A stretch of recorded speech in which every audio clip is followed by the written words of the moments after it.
Neden elimde kamera dağ bayır geziyorum?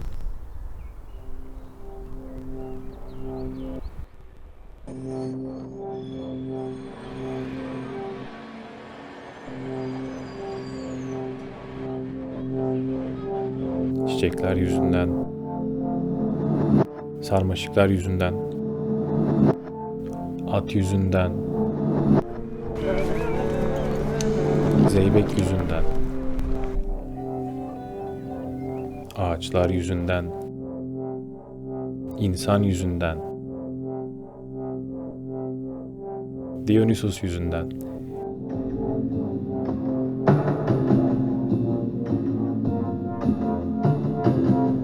gökyüzünden,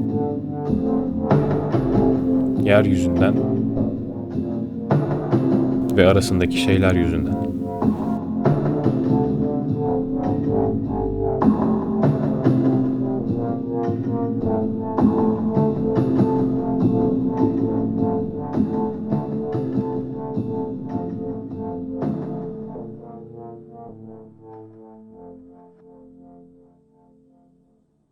Gökyüzü beni aşıyor.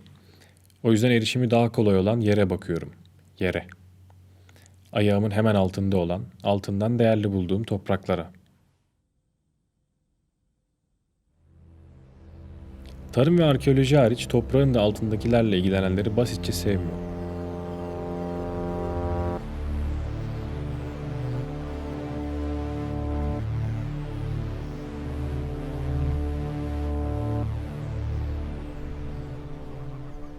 Çocukluğumun ve gençliğimin çoğunun geçtiği topraklar. Batı Anadolu. Tarımın ve arkeolojinin buradaki önemi oldukça yüksek. Çocukken toprakla aramdaki ilişki basitti. Bir oyun izliyordum.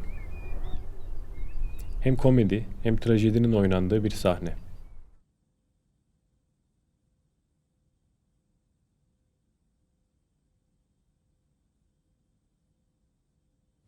Arada ben de oynuyordum tabii.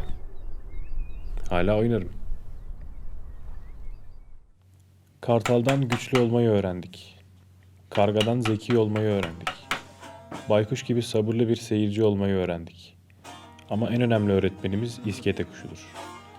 Çünkü onun boyun eğmez bir ruhu vardır.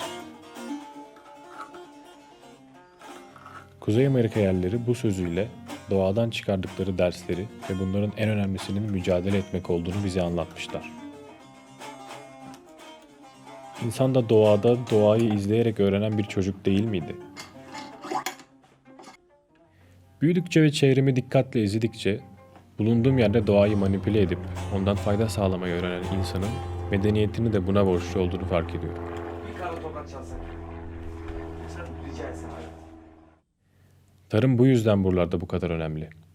İklim de toprak da buna oldukça elverişli.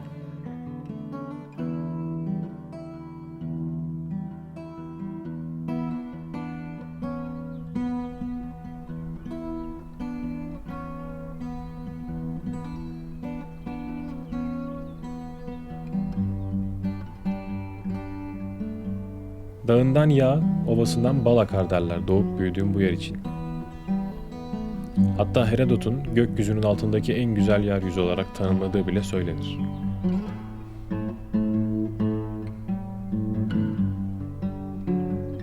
Ben bu sözlerin ikisine de şahidim.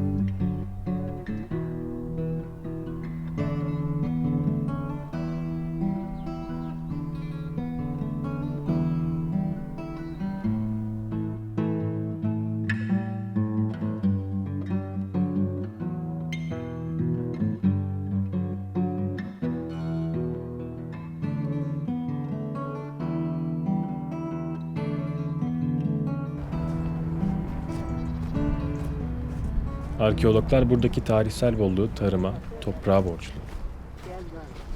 Anadolu insanı faydasını gördüğü bereketi tanrılaştırmış ve üretimdeki bereketi bir kadın figürüyle betimlemiş. Kibele.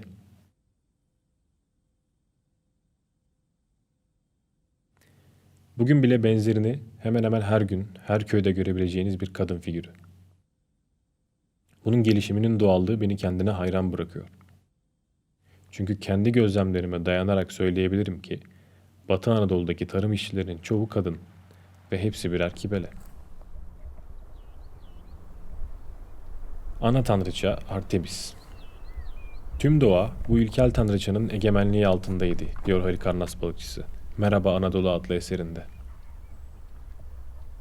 Anaerkil bir toplum olan Amazonlar tarafından kurulduğu iddia edilen Efes'in en önemli tanrısının Artemis olması ve onun için görkemli bir tapınak inşa etmelerinin sebebi bu bereketli topraklar değilse de nedir? Dünyanın 7 harikasından biri olan bu tapınağa ve arkasında yatan fikirlere işte burada saygılarımızı sunuyoruz.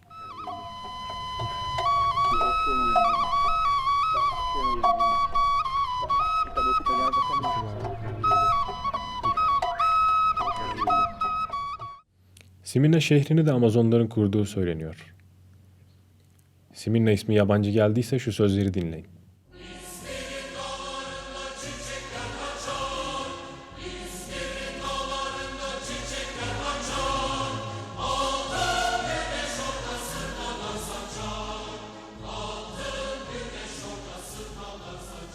Kibele, Artemis, Amazonlar, toprağı işleyen ve koruyan, hem doğuran hem de doyuran kadının önemini Anadolu insanı anlamış olmalı.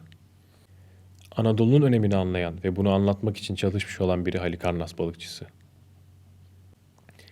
Tragediye geçen kişilerin çoğu lanetlenmiştir.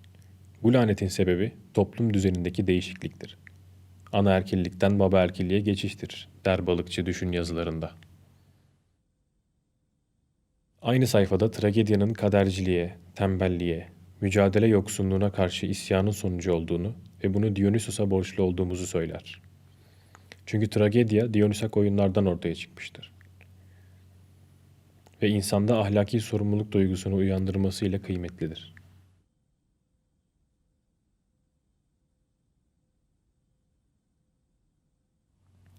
Tragedyanın doğuşunda Nietzsche sorgular. Tragedya neden kaynaklanmaktadır? Belki de hazdan, kuvvetten ya da aşırı bolluktan.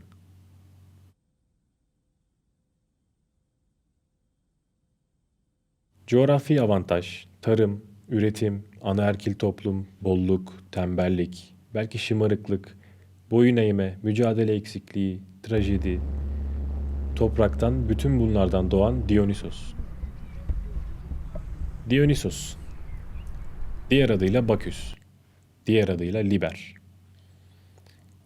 Şarap tanrısı olarak da bilinir. Kendi trajedilerinin ilk kurbanıdır. Tanrı Zeus ile insan Semeles'in oğludur. Daha doğmadan öldürülüşü ve babasının merhametiyle ikinci kez canlanışı, sanki üzümün önce ezilmesi, sonra bozulup şarapa dönüşmesi gibi değil mi?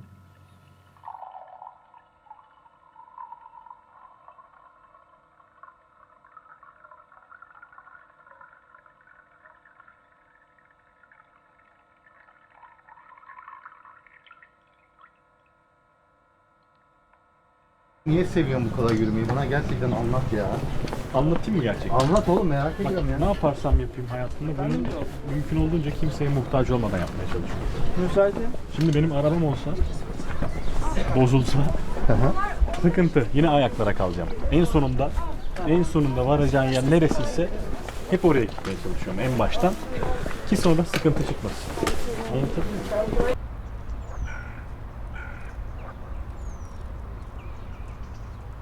Bütün bunlardan önce doğanın özgürlüğünü ve özgürleştiriciliğini temsil eden Dionysos da Batı Anadolu çocuğudur. Önceleri vahşi, boyun eğmez bitkilerin, sonra üzümün, şarabın tanrısıdır.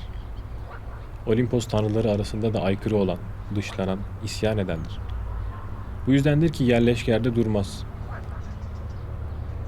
Dağ bayır gezer takipçileriyle. Takipçileri Maenadlar ve satirlerdir. Maenadlar kadındır. Onlar da dışlanmış olsa gerektir ki dağlarda gezerler ve manyak kelimesinin buradan geldiği düşünülür.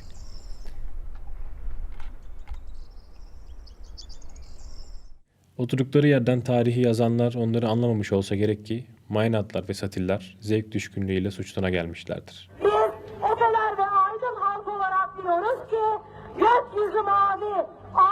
yeşil, bulut beyaz, su berrak, toprak temiz kalsın.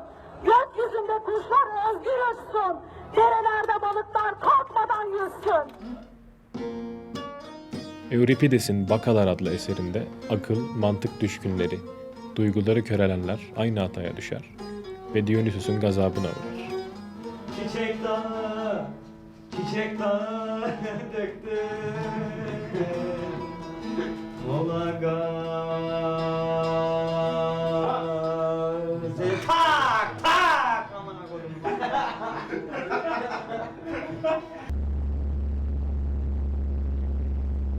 Satiller ise erkektir. Yarı keçi, yarı insan olarak betimlenen satillerin sadece iyi tırmancılar oldukları için yarısı keçi olarak düşünülmesi fikri hoşuma gidiyor. Çiçekli, salkımlı, sarmaşıklı figürler. Kanatları açık bir şahin gibi ya da sadece dengesini korumaya çalışan bir insan gibi açık kollar. Bir yükseltiye çıkar gibi ağır ve yavaş adımlar. Düzene karşı durma ve dağa çıkma. Zeybekler de Dionysosçu olabilir mi? Belki de yaptıkları heybetli hareketlerin temelinde ayaklarıyla üzüm ezen insanlar vardı. Belki de duruşları bir asmayı andırıyordu. Bunları kanıtlamak şimdilik mümkün görünmüyor. Halikarnas balıkçısının o zamanlar gençlerin kendini kanıtlamak için dağlara çıkıp hayatta kalıp düzeyinince yetişkinliklerini kutlamak için zeybek benzeri danslar sergilemesini iddia etmesi de benim kadar inanmak isteyen biri değilseniz yeterli kanıtlar değil. Yine de Dionysos'ta zeybekler de Anadolulu, aykırı, dışlanmış, hem sevilmiş hem korkulmuş, kendini dağlarda bulmuş figürlerdir. Doğanın özgürlüğünü ve özgürleştiriciliğini ikisinde de görebiliriz.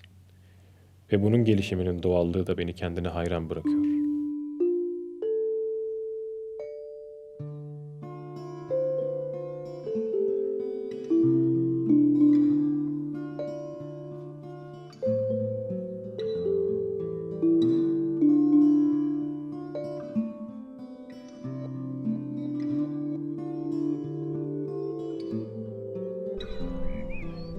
Dionysos'un büyüsüyle yalnızca insan ile insan arasındaki bağ yeniden kurulmuş olmaz. Yabancılaşmış, düşman ya da boyunduruk altına alınmış doğa da kaybolmuş oğluyla insanla barışma şenliğini kutlar yeniden.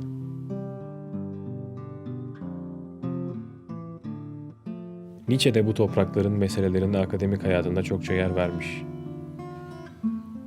Ki doğa bilimlerinin ve felsefenin oluşumunda, gelişiminde bu toprakların payı düşünülürse bunun normal olduğu görülebilir. Şimdi bu yer göz bebeği değilse nedir?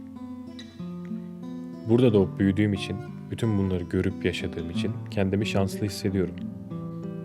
Düşünce özgürlüğümü kullanıp bütün bunların arasındaki bağın birleştiriciliğini ve özgürleştiriciliğini seçiyorum. Kibele, Artemis, Zeybek, Dionysos, şarap, bağ, tarım, at, karınca, çiçek, toprak, kadın, erkek, gök, yer ve arasındaki şeyler. Hepsi bir.